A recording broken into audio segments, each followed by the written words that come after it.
여러분 안녕하십니까? OBS 아침 뉴스입니다. 밤사이 헝가리 유람선 사고 실종자의 시신 3구가 추가로 수습됐습니다. 한국과 헝가리 당국은 오늘부터 인양 준비를 위한 잠수 작업에 나섭니다. 김민주 기자입니다. 헝가리 유람선 침몰 사고 실종자 시신 3구가 추가로 수습됐습니다. 현지 시각으로 어제 다뉴브강 남쪽 하류에서 20대 한국인 남성 시신이 수습됐고 헝가리 군용 헬기가 하류에서 발견한 시신은 60대 한국인 남성으로 확인됐습니다. 또 유람선 침몰 사고 지점에서도 한국인으로 추정되는 시신 1구가 더 수습됐습니다. 헝가리 잠수사가 수중 수색 중에 수습했는데 시신은 선체 문 유리 사이에 끼어 있었고 국방색 셔츠에 청바지를 착용한 남성이었습니다. 수중 수색 시도 첫날인 엊그제 시신 2구가 발견된 데 이어 이틀 사이 5구를 수습한 겁니다. 한국인 공식 사망자는 11명, 한국인 추정 사망자 1명, 그리고 한국인 14명은 아직 실종 상태입니다. 한국과 헝가리 합동 감식반이 현장으로 출동해 시신의 신원을 확인했습니다. 그래서 지문 채취한 것과 지금 우리나라 경찰청이 가져온 지문 먼지라고 표현하고 있는데요. 먼지와 일치하는 것을 확인을 해서 양국 구조팀은 강 수온이 올라가면서 강 바닥에 가라앉은 시신들이 떠오를 가능성이 커진 것으로 보고 있습니다. 따라서 오늘부터 선체 인양 준비를 위한 잠수 작업에 나서는 가운데 추가 시신 수습을 위해 선체 주변 실종자 수색도 병행할 계획입니다. OBS 뉴스 김민주입니다. 사고가 난 다뉴브강에는 헝가리 시민들이 부른 아리랑이 울려 퍼졌습니다. 침몰한 유람선의 위치와 현재 상태가 이미지로 구현돼 처음 공개됐습니다.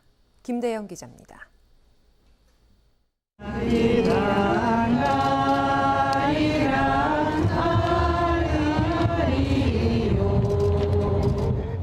유람선이 침몰된 다뉴브강 머르기트 다리 위에 아리랑이 울려 퍼집니다.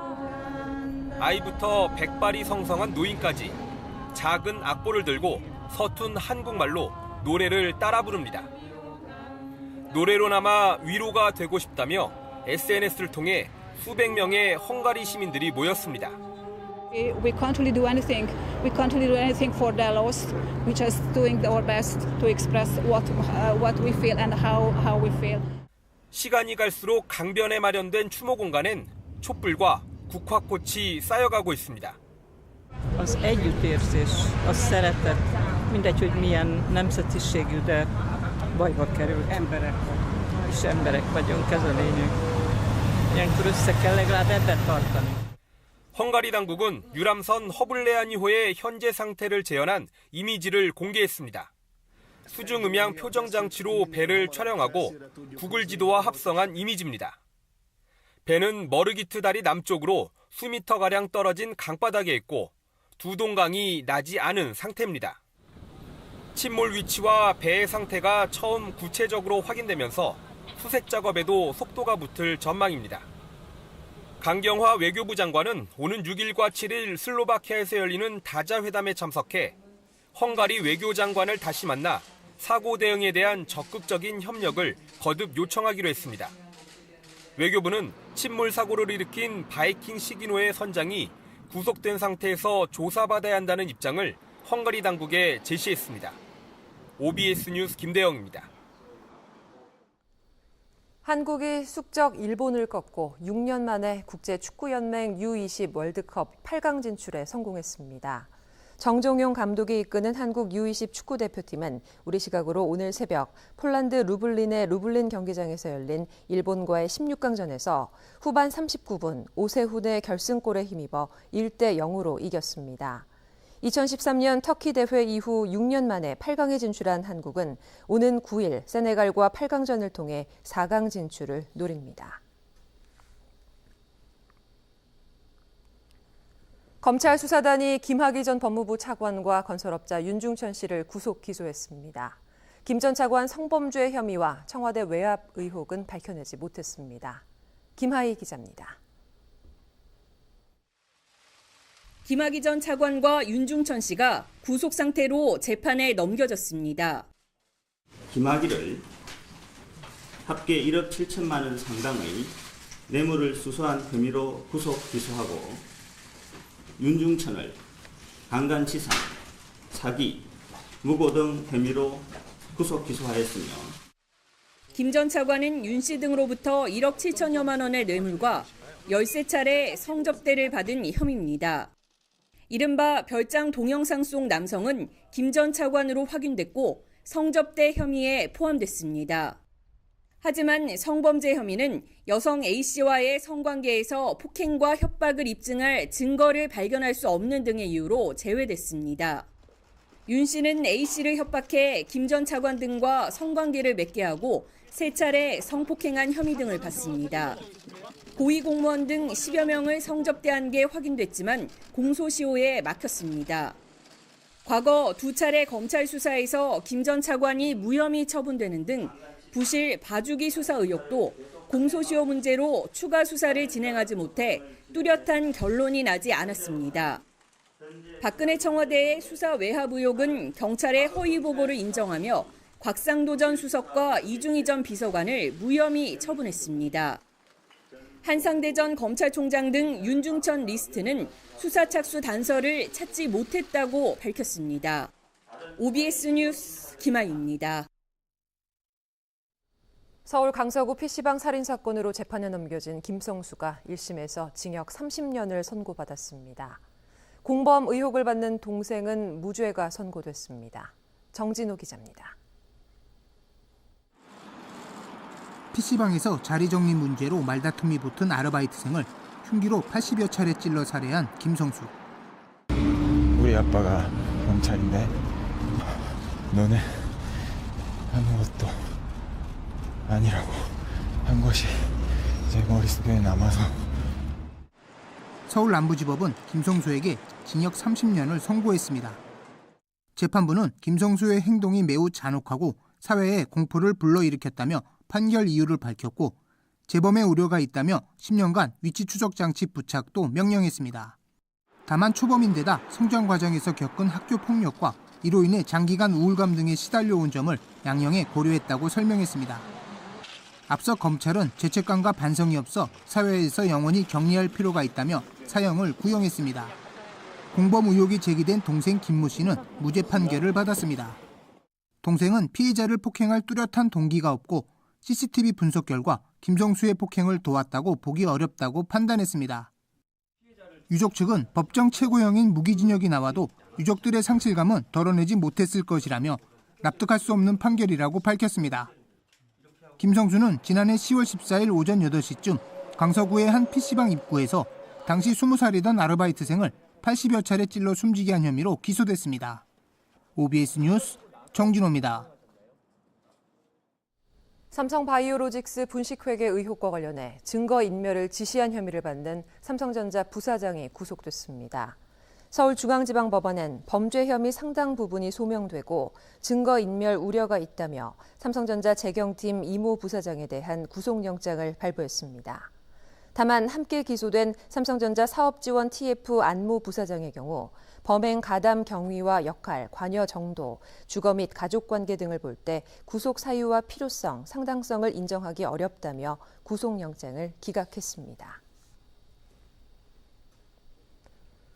한국은행이 오늘 4월 경상수지를 발표합니다. 경상수지가 84개월 만에 적자로 돌아서느냐 최대 관심이 되고 있는데요. 최양호 한국외대 경제학과 교수와 관련 이야기 나눠보겠습니다. 안녕하십니까? 네, 반갑습니다. 최양호입니다. 네, 오늘 한국은행이 내놓을 4월 국제수지 84개월 만에 적자를 보일 가능성이 짙다는 진단입니다.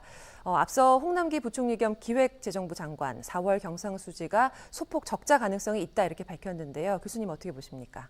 네, 우리나라 경제를 뒷받침하는 두 가지 기둥이 재정 건전성하고 이 경상수지 흑자인데 네. 이 부분이 이제 한 축이 무너지는 것 같아서 좀 가슴이 아픕니다만은 먼저 경상수지가 어떻게 구성됐는지를 좀 말씀을 드려야 될 것 같고요. 네. 이거는 상품 수지, 그다음에 서비스 수지, 그다음에 소득 수지, 이전 수지 이렇게 네 가지로 지금 구성이 돼 있고요.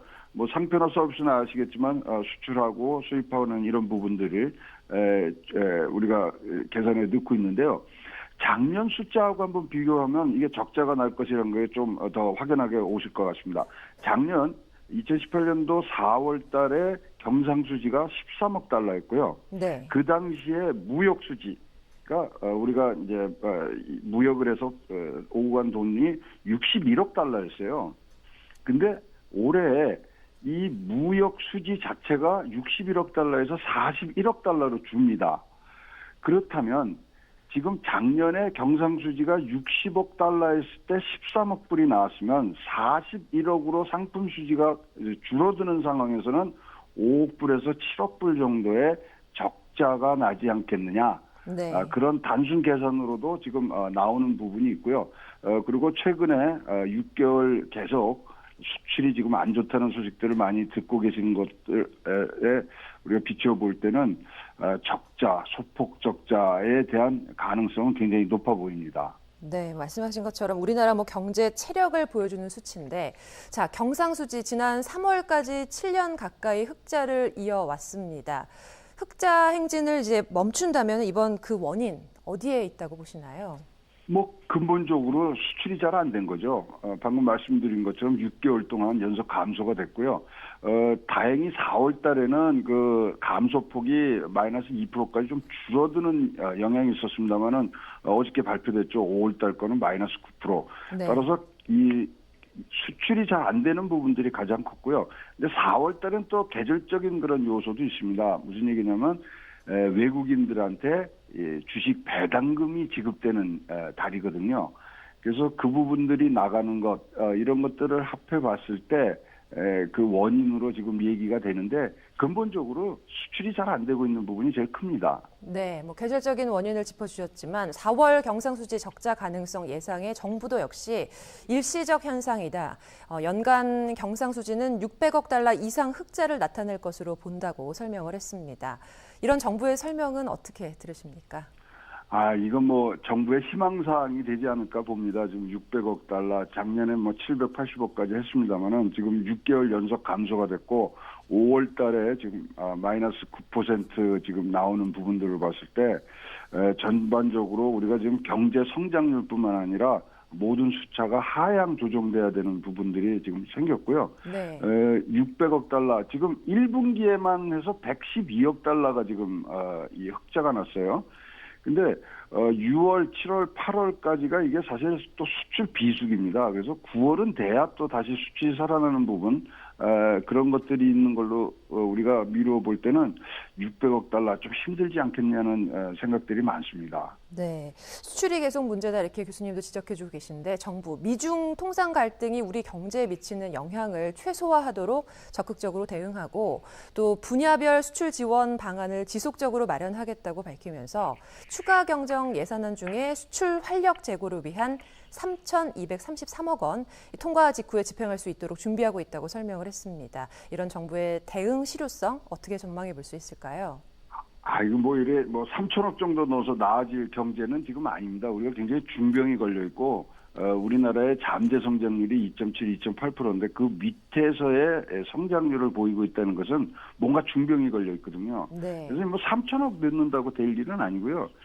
사실 지금 미중 무역 전쟁에 따라서 이제 직접적이고 단기적인 피해들이 이제 눈에 보이긴 합니다만은 현재 나타나는 전체 현상을 정확히 판단하자면은 이것은 지금 투자, 소비 감소에 따른 아주 장기적인 그런 위험 요소들이 지금 커지고 있다는 경고음으로 우리가 인식을 해야지 이 문제에 대해서 타결책이 나오고 합니다.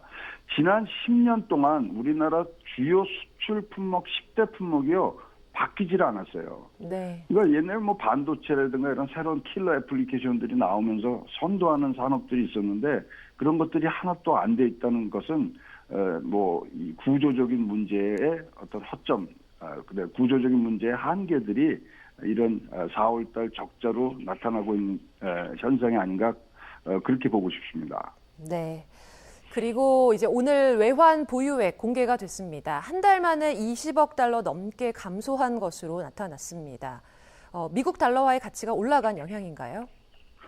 미국 달러 올라간 영향도 있고요. 사실 뭐 경상수지 적자라는 것에서 보면요. 경상수지 적자는 건 우리가 달러 벌어오는 것보다 나가는 게 많다는 거거든요. 그럼 네. 나간다는 건 이런 외환보유고에서 나가는 거고요. 사실 이제 지금 전체적인 국제적인 어떤 주기설, 경제의 주기설을 보면은 미국이 금리 인상기에는 항상 금융 위기가 왔었어요. 근데 그것이 지금 발현되는 거 아니냐. 그리고 발현의 시점은 부채의 부분들로 간다. 뭐 이런 등등의 지금 이론들이 나오고 있는데요. 현재 우리가 뭐 4천억 달러면 충분한 외환 보유고를 갖고 있다 그러지만 IMF나 BIS 기준에 보면은 사실 한 7천억 달러 정도는 저희가 갖고 있어야 금융위기를 버틸 수 있는 부분들이 있어서 네. 이렇게 소폭이라도 줄어가는 부분들은 사실 우리가 큰 진짜로 퍼펙트 스톰이 다가오는 과정에서는 우려감을 표명할 수밖에 없는 그런 상황이라고 봅니다. 네. 요즘에 계속 이제 보도가 되고 있는데 원화 환율이 이제 달러당 1,200원에 바짝 다가섰다가 어제는 이제 올 들어서 최대 낙폭을 기록했고 다시 또 상승으로 돌아섰습니다. 다시 원달러 환율 1,200원까지 근접할 가능성은 어떻게 보시는지요?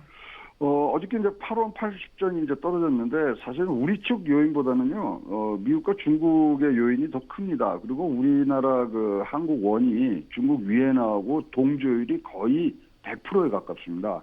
그래서 중국의 경제가 흔들리는 부분, 특히 이제 중국의 제조 PMI 부분들이 지금 50% 미만으로 나왔기 때문에 향후의 경기에 대한 이 부정적인 의견들이 많았거든요. 거기에 지금 동조돼서 가는데 이렇게 이제 환율이 자꾸만 불안정적으로 움직이면은 사실 외자 이탈이 가장 이제 문제가 되는 거죠. 네. 지금 이렇게 원달러 상승이 되면 이거 환차 손을 보니까 외자가 이제 나갑니다. 외자가 이제 바깥으로 나가면 바로 그것은 주가에 영향을 미치는 주가 하락으로 가죠. 그러면 주가 하락 다음에 일어난 것들은 자산의 역자산 효과라 해서 버블들이 꺼지는 부분들 등등이 합쳐지면서 네. 우리가 그렇게 싫어하는 리세션, 경기 침체가 올 수 있는 가능성이 높아지기 때문에 지금 이런 원화 가치의 급락은 항상 우리의 이 경제의 성적표라고 보시면 되거든요. 성적표들이 잘 안 나오는 상황에서 어떤 식으로 우리가 제도적으로 근본적으로 바꿔나가냐는 좀 경제를 다른 시점에서 그리고 다른 추진 방향으로 한번 우리 생각해 볼 때도 되지 않느냐 하는 성적표가 나온 것 같습니다. 네, 알겠습니다. 경제 상황, 경제 지표들 오늘 함께 살펴봤습니다. 오늘 말씀 고맙습니다. 네, 감사합니다. 네, 지금까지 최양호 한국외대 경제학과 교수와 말씀 나눴습니다. 다음 소식입니다. 미국 중앙은행인 연방준비제도의 제롬 파월 의장은 경제 확장세를 이어갈 수 있도록 적절히 대응하겠다고 밝혔습니다. 파월 의장은 현재 시각 4일 통화정책 콘퍼런스 연설에서 미국 경제 전망의 추이를 면밀하게 주시하고 있다면서 탄탄한 고용시장, 2% 안팎의 인플레이션과 함께 경기 확장이 유지되도록 적절하게 대응하겠다고 말했습니다. 블룸버그 통신은 무역 갈등이 이어지는 상황에서 금리 인하의 가능성을 열어둔 발언이라고 해석했습니다. 한국형 실업 부조가 국민 취업 지원 제도라는 이름으로 바뀌게 되는데요. 폐업한 자영업자 등 고용보험 사각지대에 놓여 있는 취업 취약 계층에게 구직 촉진 수당을 지원할 계획입니다. 김용재 기자입니다. 정부가 취업 취약계층에게 매월 50만 원씩 최장 6달간 구직 촉진 수당을 지원하기로 했습니다. 지원 대상은 2년 이내에 6개월 이상의 취업 경험이 있으면서 가구 소득이 중위소득 50% 이하인 저소득층 구직자입니다. 2인 가구의 경우 월 소득이 145만 원보다 적다면 지원받을 수 있습니다. 취업 경험이 없는 구직자 등은 예산 범위에서 추가 선발해 지원할 계획입니다. 지원 조건은 상담을 통해 사전에 계획한 구직 활동의 이행입니다. 저소득층에 대한 단순한 소득 지원이 아니며 수급 자격자가 구직 활동 의무를 성실하게 이행한 경우에 한하여 구직 촉진 수당을 지원할 계획입니다. 중위소득 120% 이상의 청년 등에 대해서는 취업 지원 서비스만 제공하기로 했습니다. 정부는 내년까지 5,040억 원의 예산을 들여 35만 명을 지원할 계획입니다. 오는 2022년엔 60만 명이 혜택을 볼 수 있도록 소득 기준을 완화하는 등 지원 규모와 예산을 점차 확대할 방침입니다. 이 같은 국민 취업 지원 제도 방안은 당정 협의를 거쳐 최종 확정됐습니다. 국회 내에서 입법과 예산을 통해서 적극적으로 뒷받침하겠습니다. 여기에 더해 공공고용 서비스 혁신을 통해서 일자리 100년 대계를 더욱 튼튼히 만들어 나가겠습니다. 당정은 내년 7월부터 제도 시행을 목표로 올해 정기국회 법 통과를 추진할 예정입니다. OBS 뉴스 김용재입니다. 필리핀으로 불법 수출됐다 돌아온 쓰레기. 경기도가 제주에서 나온 쓰레기라며 처리 비용을 청구하겠다고 밝혔었죠. 그런데 쓰레기를 조사해보니 제주산 쓰레기는 없었습니다. 이정현 기자입니다. 막걸리병부터 전기장판까지 뒤엉킨 쓰레기들이 컨테이너 안에 가득합니다. 필리핀으로 불법 수출됐다가 지난 2월 평택 당진항으로 되돌아온 폐기물들입니다. 컨테이너 195대, 4,600여 톤으로 지난 4월부터 소각 처리 작업이 진행되고 있는데 비용만 13억 원에 달합니다. 이 비용을 누가 내느냐를 두고 경기도와 제주도가 공동조사를 벌였습니다. 경기도가 폐기물 상당수가 제주산으로 보인다며 처리 비용의 구상권 청구 입장을 밝힌 데 대해 제주도가 반발하고 나섰기 때문입니다. 전체 폐기물의 98%를 조사했더니 제주산 쓰레기는 나오지 않았습니다. 포장이 뜯기지 않은 폐기물 중에선 제주산이 없었고 일부 쓰레기가 뒤섞여 재포장된 폐기물 더미는 출처 구분을 하지 못했습니다. 제주산은 확인은 지금 안 됐고요. 작동장이 섞여 있는 거는 솔직히 섞여 있는 다 솔직히 구분이 안 가더라고요, 사실. 제주도는 당연한 결과라는 입장입니다. 아니라고 했고 지금 한 3번 올라와서 확인했고 제주산 쓰레기하고 육지구에서 불법 배출한 쓰레기는 누구나 확인이 가능합니다. 확인되지 않은 추정으로 자치단체 갈등만 불러일으킨 경기도가 소각 비용을 부담하게 될 처지에 놓였습니다. OBS 뉴스 이정현입니다. 인천 북항 인근 바다에서 선박을 해체하다 기름이 유출되는 사고가 발생했습니다. 해경이 피해 범위 파악에 나선 가운데 업체가 유출 신고를 하지 않아 피해를 키웠다는 지적이 제기되고 있습니다. 김창문 기자입니다. 인천 북항 입구 쪽 바다. 시꺼먼 기름띠가 눈에 띕니다. 물이 빠져나간 곳에서 흡착포로 기름을 걷어내고 있고 해경 방제선까지 출동했습니다. 신고가 접수된 건 지난 3일 아침 6시 30분쯤. 네, 아침에 출근했는데 기름 냄새가 많이 났습니다. 그래가지고 바다에 보니까 기름이 많이 떠가지고. 선박 관련 업체가 해상에서 141톤급 배를 해체하다 기름 유출 사고가 난 것입니다. 보시다시피 축대에서 기름때가 묻어나오는 등 방제를 마무리하기까진 상당한 시간이 걸릴 것으로 보입니다. 유출된 기름의 양과 유출 시점은 아직까지 정확히 파악되지 않고 있습니다. 업체 측은 해경에 1,200리터 유출됐다고 진술한 것으로 알려졌습니다. 해경은 시료를 채취해 분석을 의뢰하는 한편 피해 범위를 파악하고 있습니다. 업계 전문가는 지난 2일 오후쯤 기름이 유출됐을 것으로 보고 있습니다. 선미를 절단한 이후 유화제로 보이는 물을 분사하는 CCTV 장면을 근거로 제시합니다. 인양을 안 하고 떨어뜨려서 분사를 하는 거 봤을 때는 기름이 유출되지 않았나 그렇게 생각을 하는 거죠. 사고를 낸 업체 측 관계자들은 최초 신고 2시간 전쯤에 출근했던 것으로 확인됐습니다. 해경이 출동할 때까지 상당한 시간이 지났는데 그 사이 기름이 먼 바다로 유출됐을 가능성이 높습니다. OBS는 업체 측 입장을 듣기 위해 연락했으나 특별히 할 말이 없다고 전했습니다. OBS 뉴스 김창문입니다.